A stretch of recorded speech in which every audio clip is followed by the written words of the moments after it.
Hey, what's up people who like their speakers wide and short? Daniel here from Never Enough Tech. It's happening. This is where I finally review the Sennheiser Ambeo. Not Amiibo, as some silly people have been calling it until somewhat recently. Ambeo. Fake words are hard. Anyway, a 5.1.4, 500 watt, $2,500 standalone, bulky, bulging, 41 pound, 5.5 inch tall, military grade Sennheiser's one and only soundbar. I want to say $800 is the standard push the limit price of just a soundbar, pointing at the Sonos Arc and the Bose Soundbar 700. This bar triples that price, and well, for good measure, adds another $100. It's a bit of an extreme proposition, this thing. So I'd wager the only reason you would want a bar this expensive is that you want only a soundbar, skip all the other stuff that typically makes these things sound good, but only the best soundbar. Am I looking at the best? Is this imposing unidentified space object keeping up, superseding, falling short, all of the above of far cheaper soundbar systems with a dedicated surrounds and sub? I'll do my best to help you answer these questions. I bought the Ambeo as well as all my other soundbars, so you're getting, well, my unadulterated take on this bar. No funny business. So get comfy, grab a beverage and a blankie, and let's do this thing. Design and build. Let's be very clear. The size is... Most soundbars do try to keep it short, so you know, you can listen to the soundbar and still see your TV. Perhaps the seeing the TV part is nice, but is it really necessary? I mean, you can still see most of it. Stop complaining. The Ambeo gives not two brown emojis how much of the TV it's blocking. It's also deeper than the typical soundbar, which means you will need a reasonably deep surface on which to place this thing, especially if you also plan on placing your TV behind it. This bar, let's say, demands that you either mount your TV on the wall or find a third-party stand to raise it above the bar. The Ambeo, while exceptionally tall and deep, is not the longest bar. There are some jokes here other people should make. At 50 inches, it's a bit longer than the Q90R and the Q950T, but a good 6 inches shorter than the LG SN11RG. Build quality. The bar feels extremely solid. So yes, while there is plenty of plastic here, we're dealing with what I sense is a solid block. Have a door that just won't open?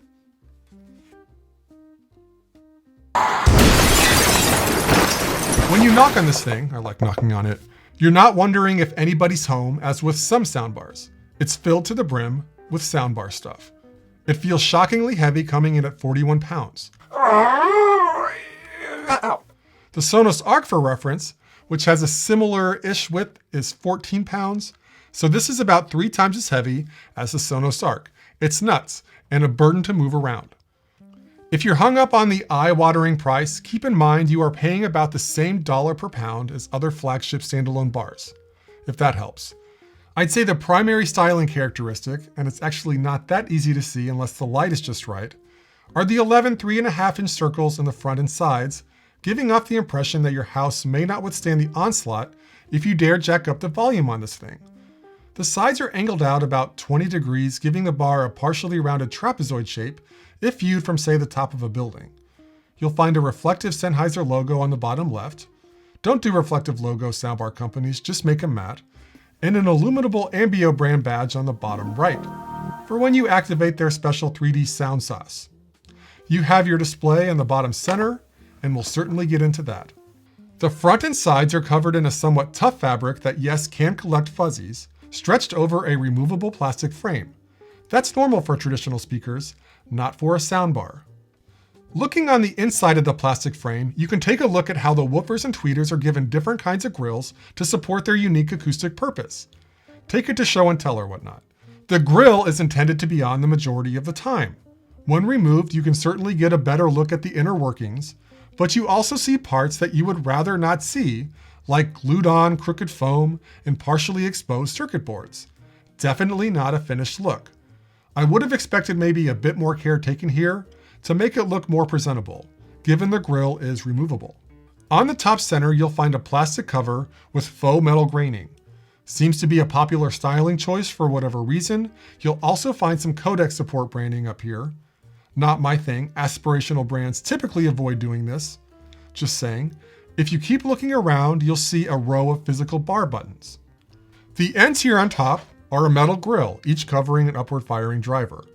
The top and back share a rounded edge, much of which seems to be a heat vent. This thing can pump out some steam, so this is another reason you would want to create some space between the bar and your TV panel. Couldn't be great for your pixels long term. The back is mostly a plastic panel. You'll find some mounting holes back here. The wall mount is not included. Sennheiser took their cues from Sonos. You can buy their very special exclusive mount separately for $60. The ports are in the back near the bottom and point straight back. The positioning that makes the most sense to me, but almost never seems to happen. I think only the LG SN11RG arranged their ports this way amongst the soundbars I've reviewed. You'll also find a cord management tie to help you get your cords together. Think that I was unnecessarily bleeped there. And there are 2 large rubber skis on the bottom to keep this thing from jiggling. The style of this bar is dominated by the size and the 11 indented grill circles wrapping the front and sides. It's rather in your face in that way, but other than being the biggest thing you've ever seen, it's understated. I'll give it a style check mark as it's something to behold. The build quality is top of line amongst the bars I've reviewed. It has the density and weight of a $2,500 soundbar. I'll give it that. Setup. Well, it's really close to plug and play. That is, give it power, connect the eARC port to your TV's ARC or eARC port with a high-speed HDMI cable. One is provided or use a fancier one, your choice. Then enjoy your very enhanced TV sound. Well, not quite. Sennheiser is somewhat aggressive about room tuning and really wants you to do it right away. So when you fire this thing up for the first time, you are guided through the room tuning process. To enable this tuning task, you are given a very strange looking device, which Sennheiser has reliably informed me is a microphone and not a metal detector. So just plug this so-called microphone into the headphone jack on the front of the bar and go through the prompts. All pretty easy, but it takes a few minutes and makes funny noises, so expect to annoy your wife. Make sure to give her a compliment before you start. All right, I'm just assuming there are many wives out there because 94% of you are older than 25, and well, you're all dudes. Like all of you. I suppose 3 to 4 women have accidentally selected one of my videos. If you are one of these 3 to 4 individuals, you're very special. Here is the suggested room configuration, ladies. All right, moving on, the driver array. As mentioned, you have what is advertised as a 5.1.4 system. If the Ambeo were released by Samsung, LG, Sonos, those who tend not to inflate their channel count, Sony is definitely not in this list, we would be looking at a 5.0.2 soundbar. So for now, let's just pretend this is actually a 5.0.2 soundbar, which is actually what it is, as it will make my driver description make more sense. So you have 5 ear level channels, 3 of which are on the front, so a right, center, and left channel.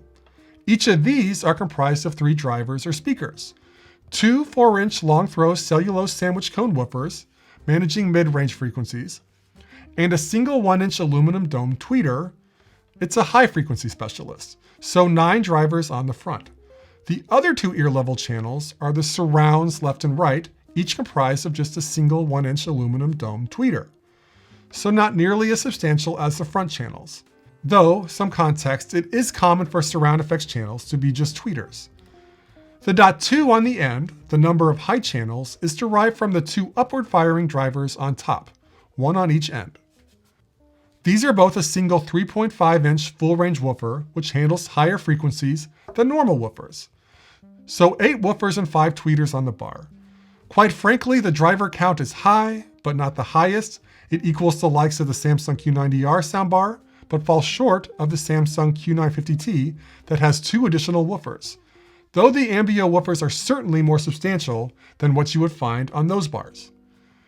And as is obvious, there is no dedicated sub, which you would usually need to give a system a .1 there in the middle. Okay then, so why is this bar calling itself a 5.1.4 when it stacks up a lot more like a 5.0.2 bar? Well, as is the new popular trend, you'll see Sony and Nakamichi doing this. Sennheiser uses specialized software to take all the drivers, including the 2 upward firing drivers, and virtualize 4 upward firing channels using MPEG-H audio. In this case, Sennheiser is using this technology standard to achieve or bamboozle the customer into hearing height spherical 3D effects. So as far as I can tell, Sennheiser activates this Ambeo effect, I know it's the same name as the bar, by both this software, but also by enabling or energizing the surround effects channels and upward firing channels. So it's not really a surprise it makes the sound bigger and fuller. Don't get it wrong, virtualizing is a form of faking, and over-reliance on virtualization techniques does take a toll on the overall sound quality. Given all this in the back of my mind, I'm quite certain if I were to ask experts off the street, does this bar have 2 or 4 height channels while listening without knowing which speaker it is, I suspect they would be pulling their answer out of their... Sennheiser claims that the Ambeo does support frequencies down to 30 Hz. That's definitely subwoofer frequency land, but we'll listen to hear how pronounced these 30 Hz tones actually are in the sound check. Little fun fact, MPEG-H audio generates ambisonics, a full sphere surround sound format, which probably has a lot to do with the name Ambeo. Ambeo. Ports. We got a pretty good showing here, I'll give it that. Ambeo does support eARC and HDMI 2.1, which supports 4K 120 Hz, and can support uncompressed audio like Dolby True HD, DTS:X Master Audio, and LPCM, straight from the TV if your TV also supports eARC. On top of this, you have 3 HDMI pass-throughs, all of which supporting Dolby Vision. Unfortunately, these pass-throughs are merely HDMI 2.0, so you will max out at 4K 60 Hz by plugging directly into the bar. That's right, there is no way to benefit from the eARC's 4K 120 Hz capability. Not sure why I even mentioned it. Gonna kind of repeat myself because this seems to be a point of confusion. With an eARC-enabled bar like this one, the bar can receive uncompressed audio from the TV, but your TV will also need to be eARC-enabled.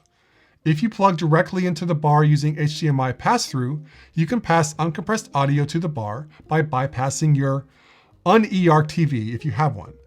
So, beyond expanding the number of HDMI ports, uncompressed audio enabling is a big reason why pass-throughs are so popular. Okay, also making an appearance back here in Portland is an aux port in the form of a left-right RCA. You got optical, USB for firmware updates, Ethernet for a rock-solid network connection, and an RCA LFE sub-expansion port if you would like to take this bar to the next level with a powered sub. Luckily for you, I have a powered sub, the Klipsch R-12SWi, a 400-watt wireless or wired sub, take your pick. And because I have just passed 5,000 subscribers, I'm feeling nice and will share some sound clips for you, so stick around for that. Ambeo, you are of the people when it comes to ports. Good on you. Where's your star? There it is. Supported audio formats. All of it. You're covered. If you've heard of it, it's covered. If you haven't heard of it, it's probably covered. To make sure, here's the list. Physical controls. The Ambeo comes with a remote, a very simple yet oddly heavy remote. I mean, they clearly just put something heavy in here, remote stuff to make it seem higher quality. It works because when you tap on it, as with the bar, it feels like a solid block. The buttons have a nice rubber feel and maybe the best in-class click definition. Some buttons like power and the volume up buttons, to name a few, are bubbled out to help your fingers make sense of what's going on. The companion buttons like volume down are concave. The rest are flat. Starting on the top of the remote, you have power, an Ambeo button for activating MPEG-H audio 3D audio effects and initiating the room tuning process. You also have mute and a multifunction button for track control, including track forward and back depending on how many times you click the multifunction button. Track control is something I look for on the remotes, so good on you, Sennheiser, for not hating your customers. Moving down, you'll find volume control and source toggles. Would have been nice to get sub-level controls and maybe just give the source a single toggle button. On the bottom of the remote, you have access to 6 sound modes: movie, music, news, sports, neutral, and night. No dialogue button. You get no backlighting here, which you might expect from a remote tied to a $2,500 soundbar. On the bar, you have all the same control capabilities as the remote, save the EQ presets. The bar buttons are rubber and also have a satisfying click. It's probably enough. The display. It's the absolute most pixel-rich soundbar display I've ever seen. It shows the most characters by far and more. It'll show you volume level, input source, the audio formats like Dolby True HD and DTS:X, along with the branding icon. Pretty cool. You also get streaming technology icons like Chromecast and Bluetooth, along with the name of the streaming source. The display brightness can be adjusted via the app, which I'll discuss later. Unfortunately, the display can only be set to dim, not off, when it's active, which always feels like a strange authoritarian move to me, to not let you choose to have it go away. Look at my display, little consumer, and like it. Anyway, the display is great in so many ways relative to the average soundbar display, except for one tiny, minor, itsy-bitsy detail. Not even sure it's worth mentioning, really. The display is, well, it's not readable. It's far too small to see if seated at any kind of distance. Like the text could be twice as big and would still be somewhat difficult to see. I mean, it's even too small in their promotional material. I have no idea why so many of these displays have a tragic flaw. Where is the peer review process here? Soundbar display woes is quickly rising to the top of the first world problem list. It had to be said. Anyway, to help offset this readability problem, on the display you have a standby indicator light that changes its color to white when the bar is active. So to give Sennheiser just a modicum of credit, they know their display is not readable to many, so they give you a really dumb display, a single LED, kind of like Sonos, to at least let you know the bar is responding. It's also worth pointing out that this bar uses ear cons, which is like icons, but for the ear. I know, it sounds kind of dumb. So you get a little ear con when activating night mode, for instance, or changing source. You'll hear it here and there. It's a pun. I kind of hope this team gets around to covering it. The app. The companion app for the Ambeo is the Sennheiser Control app, which connects via Bluetooth, which is not the ideal method in my estimation.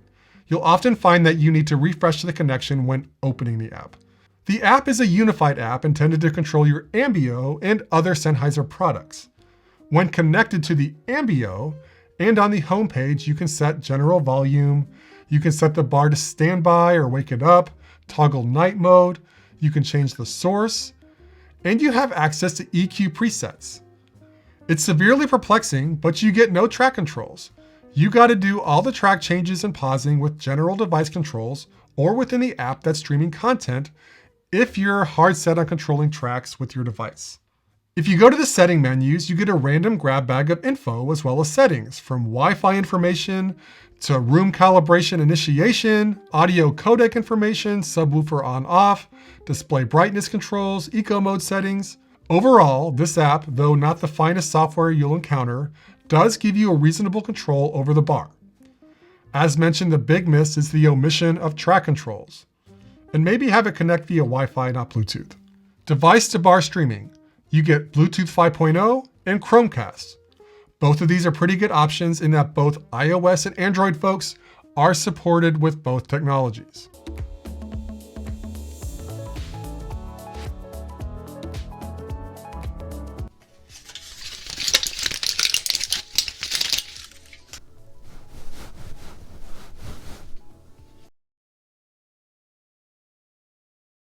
Oh, you're gonna be a pirate. She's getting a lot of blood on my car. For 1 second, there's a BMW chasing us.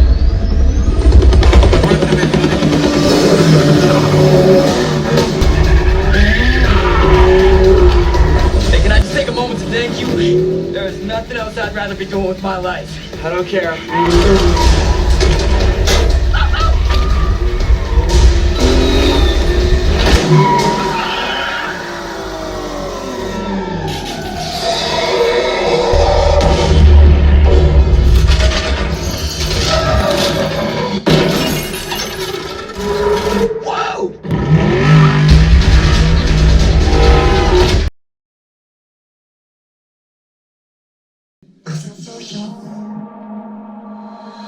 Drunk, I've never seen you clearer than now.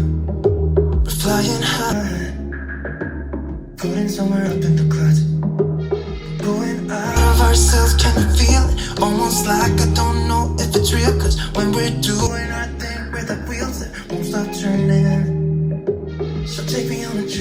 drip, drip, now drip, drip, drip. Oh, flick the switch, kill the lights. Oh, we stood, city lights are shining so bright. All these empty faces, we don't care about them tonight.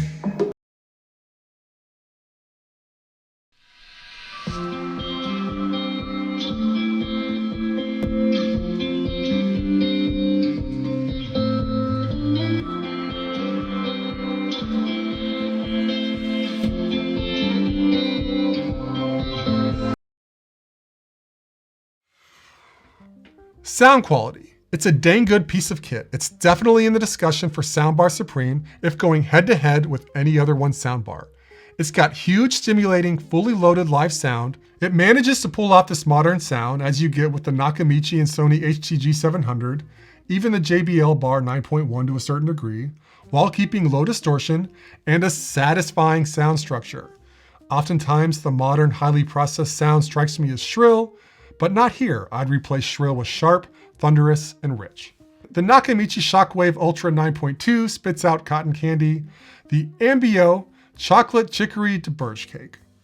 The Ambeo gives you a really good sound foundation, but let's also keep in mind, you have sound presets as well as EQ bands you can adjust within those presets to shape the sound even more to your liking. One aspect of the sound that really struck me was the level of detail it provided. I've watched the same clips over and over and over again with different bars, mostly because I'm aggressively boring, and well, it helps me to compare bars. The bar definitely made me aware of some sound effects, little things I've never heard or noticed before. For example, little lava rock crackling and fizzy, crispy, cracky. Even after hearing the clip 50 times or so. So I consider that a big sporking deal. With the Ambeo, you won't miss any of those crunchy, whizzy, percussive, piercing, swirly effects in the action scenes you want to test out. I also was never looking for a dialogue mode. I think you're all set there. The 6 woofers in the front has got you covered when it comes to separating human voice from the rest of the ruckus. If you disagree, just raise the mids manually.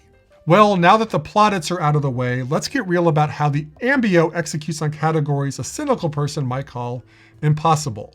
First dubious claim, the 4 height channels supported by only 2 upward firing speakers.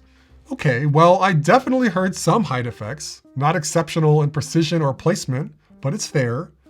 Did I hear height effects anywhere near as convincing as a system with dedicated rear upward firing speakers?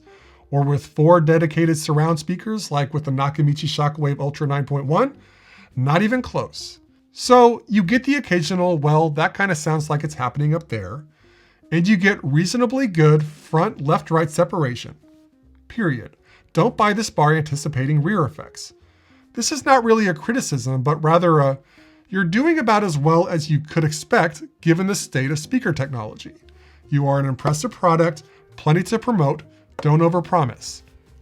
Unfortunately, there is not really a way to fix the somewhat weak 3D effects. Releasing some rear speakers with upward firing drivers would be a nice option here, for sure, though I do find it somewhat unlikely they would expand the product like this, considering it's getting a little long in the tooth, released in 2019, and the all-in-one bar is the brand and the advertising point. And what about this promise of an integrated subwoofer? Bars don't usually make the claim that they can integrate a subwoofer. Maybe it's not a huge surprise, but I don't think this bar should be making the claim either. The Ambeo just goes on vacation when you're craving those pulsating, thunderous, internal massaging, satisfying bass frequencies that really only, let's get real, a dedicated sub can deliver. The bar can technically hit the frequencies, but not at the volume you would like. I'm not hating on this thing. This bar is punchy in the bass that it delivers, admirable in definition. But if you were convinced this bar will deliver bass frequencies on par with a system with a dedicated sub, you're setting yourself up for some extreme disappointment, especially given how much money you spent. Unlike the 3D sound weakness, the lack of bass can easily be fixed, thank goodness, by adding a powered sub. As I mentioned, I picked up the Klipsch R-12SWi, a 400-watt woofer with a 12-inch driver. You can plug the woofer directly into the bar or use the provided wireless transmitter. I'm pretty lucky I got that subwoofer for $300. It normally invoices for $550. Klipsch is basically paying me at this point. Anyway, not going to review the sub here in detail, I'll just say it can more than hold its own. So back to the main storyline. This bar with a dedicated sub is near sublime. Or well, it can see sublime around the bend. If you want theatrical sound that shakes your seat, get a dang sub. You're leaving so much on the table otherwise. Yes, it takes up space. Find somewhere to hide it. If you don't go with a sub, it's like buying a luxury SUV and giving it skinny spare tires. Conclusion, the Ambeo is a nutso bar. It's really expensive, really big. It leaves you stranded on an island with no sub nor surrounds, and you can hear those things missing. But at the same time, it's probably the best sounding standalone bar, and it may not even be close. Let's just play with this hypothetical. Let's say I was given the choice to listen to only one system for the rest of my life. This bar, the Ambeo, or the $500 Klipsch Cinema 600. I'd take the Cinema 600 because of the overperforming bar and the sub. A sub is important. The Cinema 600 was one of the last bars I reviewed, and I was quite enthusiastic about it, especially for the price. Obviously, the 600 sound is a bit thinner, but not by a wide margin. I found the practical difference on music and most movies obviously noticeable, but not noticeable enough. I was near infuriated that I still found the Cinema 600 sound delightful when I put it head to head with the Ambeo. I was hoping that I could dismiss it as trash, say it's not even close. The Cinema 600 alone suggests the Ambeo is definitely not the best sound per dollar. But that's not how audiophiles or audiophile adjacents rationalize a purchase, and that's fine. This should not be glossed over. There are obviously a whole host of features the Ambeo has that the Cinema 600 and while other overperforming middling price soundbar kits don't have, like eARC, 1,000 pass-throughs, complete audio codec support, and Wi-Fi streaming options. But if you mostly just care about sound fundamentals, the fact that some system that's $2,000 cheaper, just 20% of the price of the Ambeo, can supersede the Ambeo in some critical ways should make you really hesitate, especially if you're fretting the credit card bill, or straining your back, or having half your TV blocked. On the other hand, if you were all in on this thing even before this review, don't care about some of the limitations I outlined, you're seeking the best all-in-one bar, and we're all ready to push buy, I'd say go for it, and really consider getting a sub. Okay, I'm gonna wrap this up. Help me make this non-sponsored, very honest channel more popular. Catch you on the next one.